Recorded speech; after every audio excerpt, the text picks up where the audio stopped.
Кратки најави за настаните во денешниот дневник. Охридското и Преспанското езеро под силен удар на климатските промени.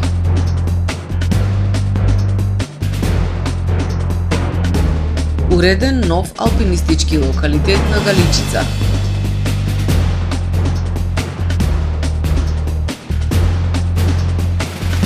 Марко Пејчиновски го започнува својот нов предизвик, модифициран Ironman триатлон.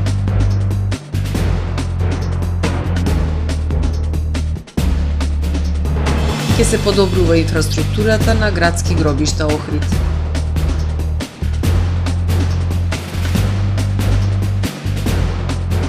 Јужна Кореја со закон го забрани користењето на мобилни телефони во училиштата. За најавените содржини ќе ве информираме во дневникот кој започнува повременската прогноза. Останете со нас.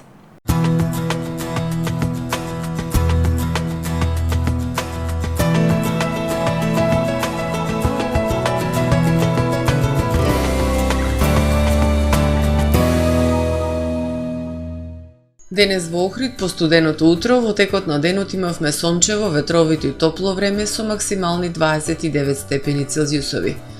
Во текот на ноќта, среда кон четврток, ќе преовладува претежно ведро и свежо време со ноќни температури кои што ќе бидат во благ пораст. Над Западна Европа продолжува доминацијата на циклонален систем со центар над Атлантикот и Британските острови, кој во Западна и Централна Европа носи обилни врнежи од дожд проследени со силен ветер. Во Источна Европа останува стабилно и посвежо време со доминација на висок воздушен притисок. Јужна и југоисточна Европа и натаму се под влијание на топла воздушна маса со дневни температури над просекот. Балканот е во зоната на судир меѓу топол воздух од југ и свежа воздушна маса од северозапад. Услови за поројни врнежи од дожд и грамотевици има во западните и северните предели. Централните, јужните и источните предели на полуостровот остануваат под влијание на висок воздушен притисок и претежно суво и топло време. Кон крајот на денот нестабилност која може да се прошири и кон централните предели. Во Македонија во четврток, по свежото утро со утрински температури кои што ќе се движат во интервал од 7 до 16 степени, во текот на денот ќе превладува сончево и потопло време.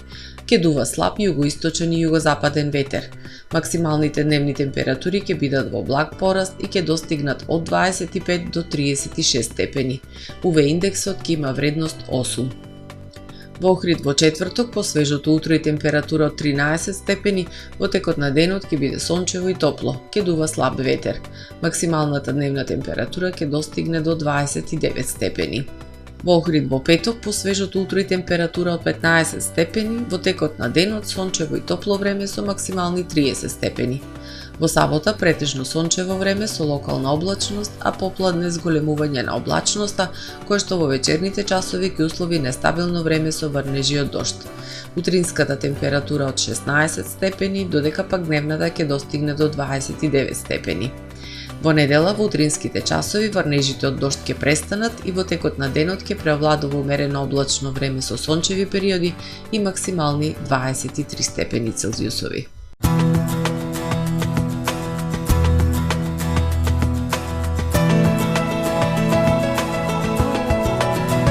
Гледавте Метео на ТВМ по соработка со Трпе Инвест.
Во АМ магазинот се складираат голем број производи, кои преку синхронизирана работа на вработените успешно и навремено се дистрибуираат со сопствени возила. Кујната Анабела е веќе добро позната по неодоливиот вкус на домашни готвени јадења, како и кетеринг услуги за секакви настани. Секое утро нека ви започне со вкусните пецива од пекара Тамаро. Тамаро левот стана препознатлив бренд кај потрошувачите. Зеленото пазарче изобилува со разновидни свежи зеленчуци и овошје. За вас, потрошувачите. Месарата Тамаро го има стандардот за најсвежо месо и месни производи. А во рибарницата секогаш може да најдете свежа риба и морски плодови. Располагаме со посебен дел за здрава, органска храна и голем избор на суплементи. Зад успехот на компанијата стои менаџерскиот тим на Тамаро Холдинг, кој со постојани обуки гради тимски успех на целата компанија. Го создадовме најголемиот хипермаркет според вашите потреби, бидејќи Тамаро маркетите се повеќе од маркет. Благодарение на вас, верните и лојални потрошувачи. Добре дојдовте во светот на Кармен Бау Центар. Во беспрекорно уреден продажен простор, купувањето во еден Бау Центар никогаш не било попријатно. Со гордост ви го представуваме нашиот шоурум Мараци, со најголем избор на плочки од Мараци и санитарија од светски познатите брендови Грое, Колпасан, Идеал Стандард, Рока, Унитас. На располагање ви е нашиот архитект, кој ќе ви помогне во осмислување на вашиот проект. Располагаме со најбогатата палета на ламинат во државава. Одберете од 100 различни дизајни на Swiss Chrono. Покрај стандардниот избор на фасадните системи Knauf и Бекамент, ви нудиме богат избор на професионален алат на реномираните производители Bosch и DeWalt. Кармен Бау Центар на улица Железничка.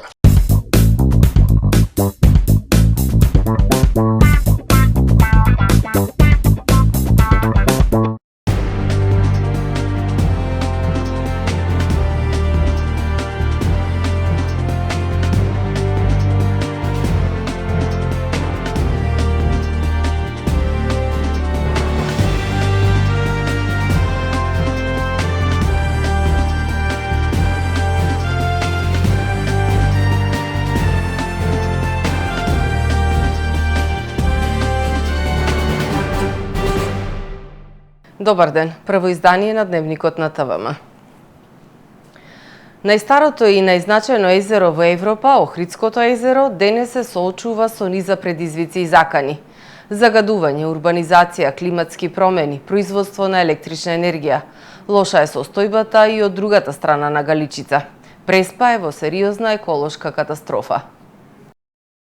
Загадувањето, климатските промени, големиот број пловила, рибократството и масовниот туризам. Ова се клучните закани со кои денес се соочува Охридското езеро.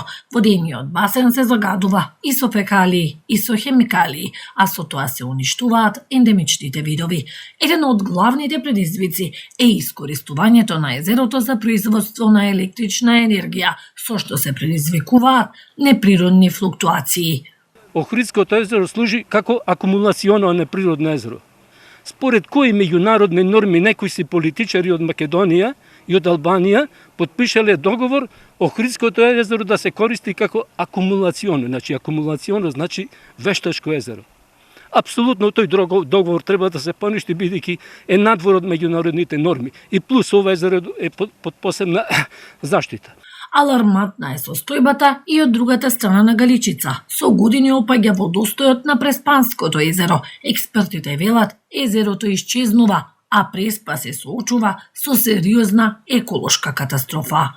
Тамо имаме енормно загадување со пестициди, инсектициди, штотине, значи Преспа е познат како регион со јаболкови насади, таму апсолутно исто државата нема контрола во која мера се користат тие препарати и како на кој начин.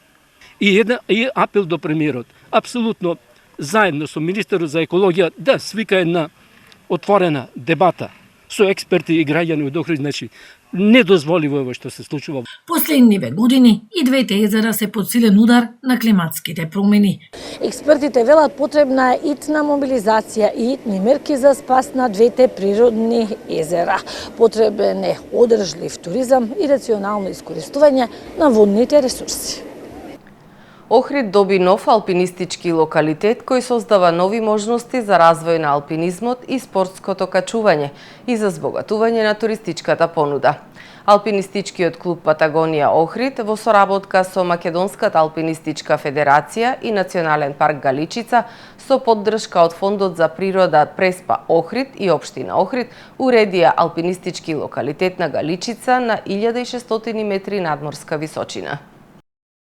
Уреден нов локалитет за качување на карпа во Националниот парк Галичица. Теренските активности на локалитетот се одвиваа во јули и првата половина на август од страна на алпинистичкиот клуб Патагонија Охрид во соработка со Македонската алпинистичка федерација и Националниот парк Галичица.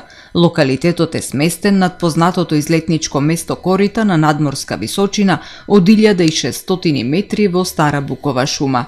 Со својата западна експозиција нуди неповторливи пејсажи кон хоризонтот и Охридското езеро, а овозможува идеални услови за качување и во најтоплите летни денови. Локалитетот опфаќа 3 карпи со вкупно 18 насоки во должина од 20 до 50 метри. Дел од нив се опремени со класични алпинистички клинови, а дел со експанзиони, што овозможува качување во различни стилови и техники, објаснуваат од алпинистичкиот клуб Патагонија. За полесен пристап од алпинистичкиот клуб изработија и нова маркирана патека во должина од 1 километар, погодна и за љубителите на лесни прошетки во природа со можност да ја посетат и ново откриената алпинистичка пештера. Во реализацијата на активностите на алпинистичкиот клуб се приклучи и даде придонес Бобан Стојанов од Штип, долгогодишен алпинист, инструктор и председател на Комисијата за одржување на локалитети при Македонската алпинистичка федерација, како и Јован Иванов, еден од најдобрите спортски качувачи во Македонија, кој изработи 2 нови насоки што ќе бидат вистински предизвик за спортските качувачи од регионот. За воспоставување на локалитетот беа обезбедени 1.055.000 денари, од кои 75% обезбеди Фондот за природа Преспа Охрид, 15% Општина Охрид и 10% од сопствени средства на алпинистичкиот клуб Патагонија. Со овој локалитет се отвораат нови можности не само за развој на алпинизмот и спортското качување, туку и за збогатување на туристичката понуда на Охрид и на Националниот парк Галичица. Локалитетот е дел од проектот Авантуристичка зона во Национален парк Галичица, кој го реализира Патагонија 4-та година поред со финансиска поддршка од Фондот за природа Преспа Охрид Понт. Општина Охрид доби средства на првиот владин повик за инфраструктурни проекти за уредување на патеки низ градските гробишта. Реализацијата на проектот не е отпочната, а причината за тоа, според советникот од ВМРО НП Ванчо Костовски, е поради направен пропуст. Од локалната со објаснување дека она што не можело да се покрие со средствата добиени од унгарскиот кредит, ќе се сработи со средства од општинскиот буџет, а ќе се вложи и во неопходна урбана опрема која 30 години ја нема во склоп на гробиштата. Средствата наменети за подобрување на инфраструктурата во градските гробишта во Охрид, а предвидени во програмата за комунални дејности, не се искористени.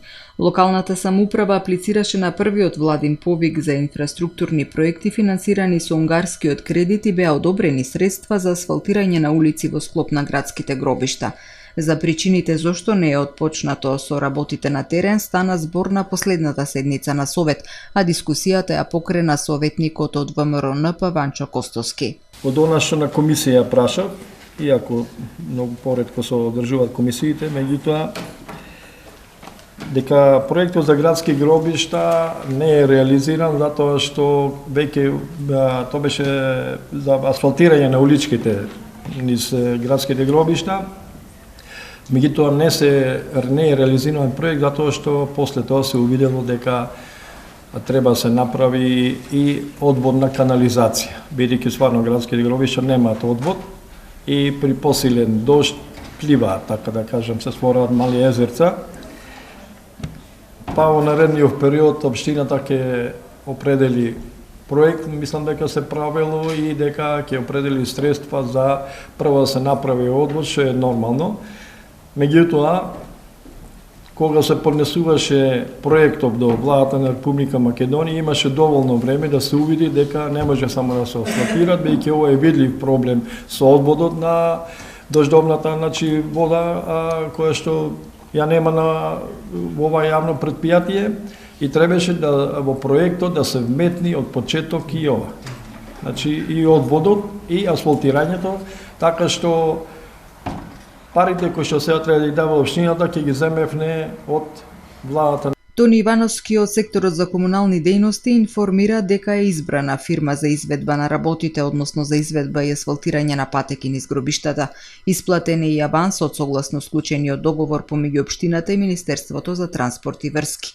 Додаде дека на место е забелешката на советникот Костовски дека изведбата на канализационата мрежа можело да биде составен дел на проектот со кој беше аплицирано на владиниот повик. Меѓутоа, нашата пресметка беше дека околу 23 милиони, колку што очекуваме дека ќе кошта атмосферската и фекалната канализација, не можеме да го добиеме од владата, бидејќи го прекорачуваме онај утврден лимит од 135 евра по жител на општината Охрид.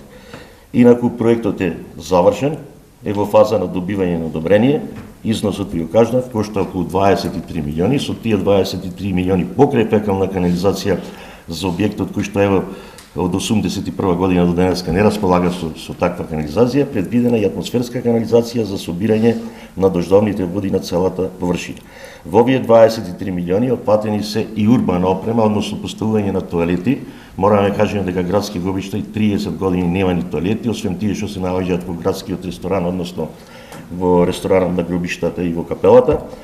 На површина од околу 60.000 квадрати нема ниту еден други тоалет и предвидено е реконструкција и поставување на нови чешми на сите локации во градските гробишта. Исто така предвидена и реконструкција и поставување на нови чешми на 11 локации низ гробиштата. Инаку, изминатиот период во повеќе наврати од говорницата во градскиот совет беа изнесени забелешки за одржувањето на градските гробишта со барање да се води поголема грижа за уредување на просторот и зелените површини.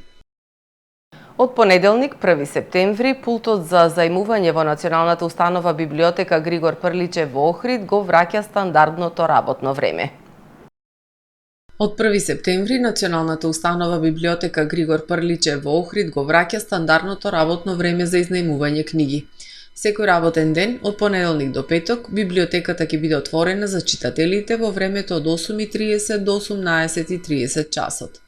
Читалната во одделот за издавање ќе биде отворена од понеделник до петок од 9:30 до 17 часот, а читалната за дневен печат и периодика во Прличевата одаја со читатели ќе работи од 9 до 15 часот.